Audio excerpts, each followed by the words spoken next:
Bonjour et bienvenue pour ce nouveau numéro de l'Actu Comics, votre émission 100% Actu, votre émission 100% Comics en direct des États-Unis, de France ou d'ailleurs, les meilleurs Actu Comics, séries TV, ciné, box-office, tout ce qui touche de près ou de loin à notre passion commune.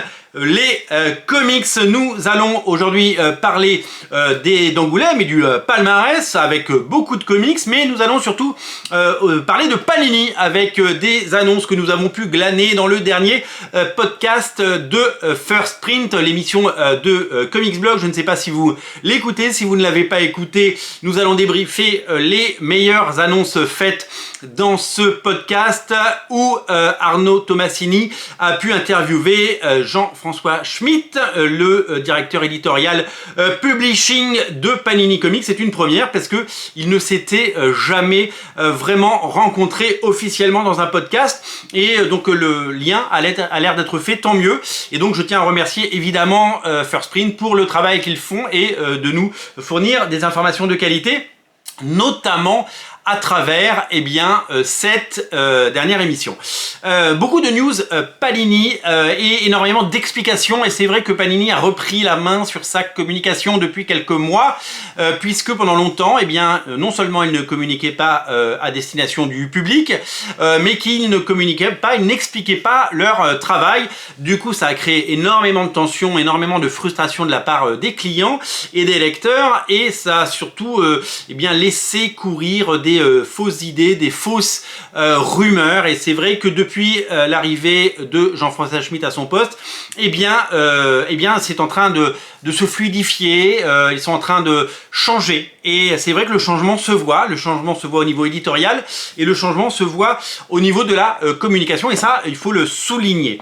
Je vous invite à écouter le podcast parce que je ne vais pas refaire tout le podcast. Ils répondent à énormément de questions, ils répondent à énormément de demandes et à énormément de frustrations sur tous les sujets, très librement. Ils parlent du prix, ils parlent de la réalité du marché. Il n'y a pas un public Marvel en France, il y a des publics Marvel en France. Il y en a qui achètent telle collection, il y en a qui achètent du 100%, il y en a qui achètent des intégrales, d'autres des Epic Collections. Ils parlent de leur succès. Ils sont évidemment très honnêtes sur le fait qu'ils n'ont pas d'énormes titres aujourd'hui qui tirent le marché vers le haut, comme certains titres peuvent le faire chez Urban. Quand un Batman sort, c'est plusieurs milliers d'exemplaires, ça n'existe pas. Ils souffrent évidemment de la pauvre qualité des parutions Marvel depuis quelques années, ce qui fait qu'il n'y a pas de vache à lait, il n'y a pas de gros titres qui tirent vers le haut, et c'est bien malheureux, et c'est véritablement un problème aujourd'hui, parce qu'il faut des succès, je le dis dans beaucoup de vidéos, il faut des succès, voilà, donc beaucoup de titres qui se vendent à plusieurs centaines ou milliers d'exemplaires, mais pas un seul gros titre ou pas plusieurs titres qui tirent vers le haut. Et si vous arrivez à trouver un titre qui depuis 2 ans aurait pu tirer ça vers le haut chez Panini, ou en tout cas chez Marvel, je vous invite évidemment à le partager, parce que c'est un constat qu'il faut faire. Ça manque évidemment de créativité, ça manque de génie, ça manque de folie chez Marvel aux États-Unis depuis quelques années, et Panini, qui n'est que l'éditeur français d'un catalogue qu'on leur propose, ne peut pas faire de miracle avec ce qu'on leur propose actuellement. Donc regardez vraiment l'émission, parce qu'ils répondent à énormément de questions, vraiment sur tous les sujets. Pourquoi certains Deluxe ne sont pas réimprimés, pourquoi les Deluxe de Ultimate Spider-Man n'étaient pas réimprimés, et pourquoi ils ont switché sur l'Omnibus? Tout simplement parce que certains titres, c'est 200 ventes par an, et quand on en vend 200 par an du Ultimate Spider-Man tome 6, c'est très compliqué de le rééditer à 1000 exemplaires, parce que c'est très compliqué de se prendre pour 5 ans de stock sur chaque titre. Si les rotations étaient plus fortes, si le marché était plus dynamique, si les lecteurs étaient plus nombreux, ça rendrait possible beaucoup plus de choses. Donc il y a plein d'informations essentielles à découvrir. Évidemment, certains diront c'est du bullshit, d'autres, en tout cas, moi j'ai le sentiment que Panini, en tout cas à travers la voix de Jean-François Schmitt, nous permet vraiment de mieux comprendre et d'appréhender des choses qu'on savait déjà, qui sont confirmées, soit des choses nouvelles parce qu'on ne sait pas tout, on ne peut pas tout savoir de la mécanique de ce qui se passe chez un éditeur, mais c'est assez étonnant de voir que ce marché est passionnant et qu'il est vivant, et qu'il se passe énormément de choses. Et ce qu'on peut rajouter, c'est évidemment que Panini, bien entendu, attend certaines grosses sorties. On va en parler tout à l'heure, notamment Ultimate Spider-Man pour pouvoir évidemment briller, parce que c'est le retour de séries de qualité et qu'il peut enfin se passer des choses éditorialement et qu'on va pouvoir parler de certaines séries de qualité. Alors, il y a eu plein d'annonces. On va commencer par les annonces, notamment celle d'un omnibus Astro City. On aurait pu penser que Astro City sortirait chez Delcourt, et non, c'est Panini qui va retenter l'aventure Astro City. Astro City, aux États-Unis, ça a été chaotique. Ils ont changé 10 fois d'éditeur. C'est pas la série qui a cartonné comme elle devrait. Pourtant, c'est une excellente série de super-héros. Alors, en France, que ça marche pas, c'est un peu normal parce que c'est du super-héros et que vous le savez, le super-héros, quand il s'appelle Spider-Man, il a déjà du mal. Quand il s'appelle Superman, n'en parlons pas. Alors, Astro City, que personne ne connaît, c'est compliqué. Kurt Busiek, c'est un auteur que j'adore, c'est un auteur fabuleux. Je vous invite évidemment à lire son Arrowsmith, je vous invite évidemment à lire son c'est Avengers, fantastique avec George Pérez. Et puis, je vous invite à lire bien entendu son Superman Identité secrète. Ça fait partie des auteurs que j'adore, Kurt Busiek, et je suis ravi enfin qu'on ait Astro City dans un beau format. Tout le monde s'est cassé le nez sur cette série en France, Panini, Semic. Toutes les tentatives pour éditer Astro City ont été pour le moment vouées à l'échec, et malheureusement ça a toujours été compliqué. C'est un peu comme Savage Dragon, quoi. Il y a des séries maudites en France, il y a eu 3 éditeurs qui ont essayé Savage Dragon en France et ça n'a jamais pris parce qu'il y a un rejet total de cette série. Et Astro City, jusqu'à présent, ça n'a pas marché. Et donc là, il y a un bel omnibus. Vous savez, aux États-Unis, c'est Image Comics maintenant qui édite Astro City, et Kurt Busiek a fait un travail pour faire des beaux omnibus pour que tout soit disponible, parce qu'il y avait des trucs qui étaient sortis chez Wildstorm, chez Homage Comics, chez Image Comics.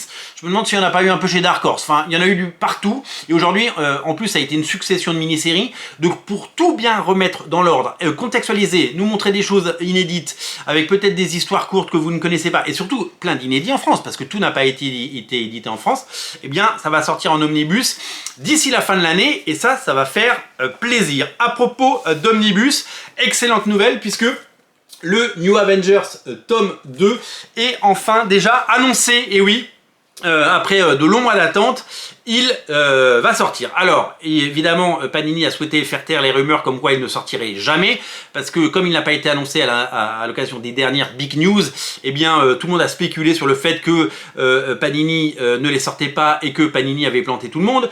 En fait, ce qu'il faut savoir, c'est que la plupart des omnibus qui sont sortis depuis 3 ans chez Panini copie-colle des omnibus déjà sortis aux États-Unis.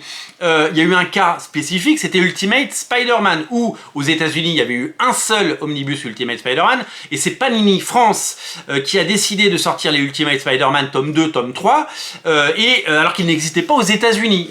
Ils n'existaient pas du tout aux États-Unis, ils ont dû les créer, ils ont dû créer un omnibus, donc créer un fichier, rassembler les épisodes, les mettre dans l'ordre, etc. Donc c'est énormément de travail en plus, et depuis il ne l'avait pas fait. Le premier omnibus de New Avengers est sorti aux États-Unis.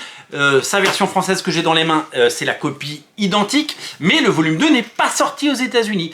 Et je vous l'avais déjà dit dans une autre vidéo, souvent il faut attendre que le matériel soit disponible aux États-Unis, ou que l'omnibus soit sorti, parce que souvent les Américains ne veulent pas qu'on sorte avant eux, et parce que ça les prive de certaines ventes, hein. Les early birds qui veulent absolument avoir l'omnibus vont l'acheter en version originale, plutôt qu'attendre une éventuelle hypothétique version française, et donc du coup c'est normal que ce bouquin n'existe pas, et Panini a décidé de prendre le devant parce que le volume 2 n'est toujours pas prévu aux États-Unis, et donc il sortira bien en septembre, le volume 2 de New Avengers, et il est en train d'être compilé par les équipes éditoriales de Panini, et donc vous aurez bien en septembre. Alors ça fait un long gap entre le tome 1 et le tome 2, mais pas le choix, parce que vous le savez, cet omnibus n'existe pas actuellement aux États-Unis. Donc voilà, donc c'est quand même assez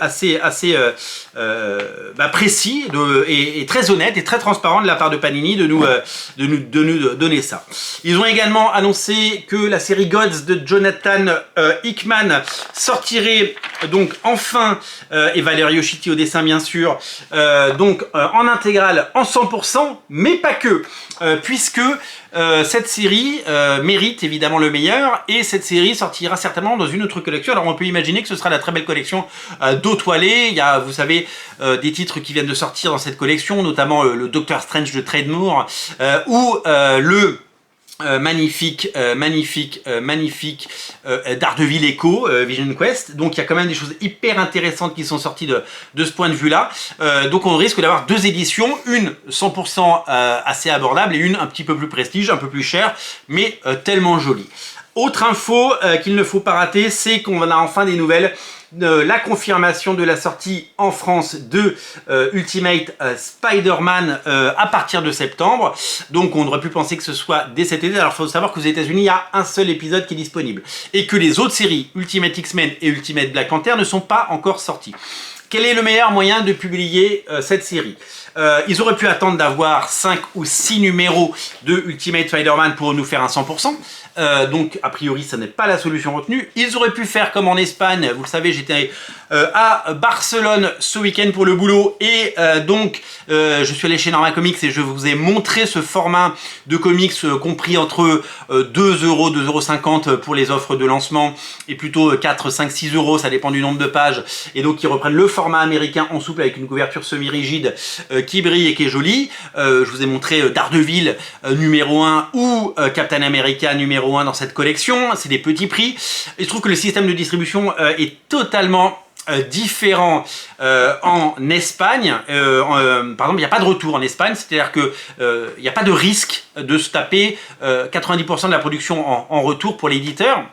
Et donc du coup, c'est le libraire qui prend tout le risque quand il commande, et donc du coup ça permet évidemment de sortir ce genre de bouquin.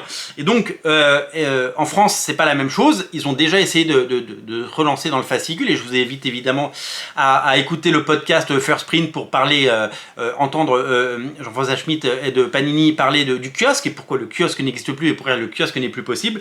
Donc ce format-là en français risque d'être très très compliqué, et donc la formule a priori retenue ce serait un peu comme les Dawn of X par exemple, avec une revue avec à l'intérieur peut-être 2 numéros de Ultimate Spider-Man, un numéro de Ultimate Black Panther, un numéro de Ultimate X-Men par Peach Momoko, et donc ça devrait sortir autour, j'imagine, de 16 € parce que c'est le prix en souple, et ça devrait sortir d'ici septembre parce qu'il y aura suffisamment d'épisodes dans la besace pour espérer avoir ce bouquin. Donc voilà, donc je vous rappelle que en mars, dans un petit peu plus d'un mois, il y a Ultimate Invasion qui arrive en 100%, donc la mini-série qui lance tout ça, et que donc Ultimate Spider-Man devrait arriver dans la foulée. Voilà pour les annonces Panini, il y en a plein d'autres à découvrir et plein d'informations croustillante et succulente à écouter dans le podcast de First Print, parce que je ne vais pas résumer 1h40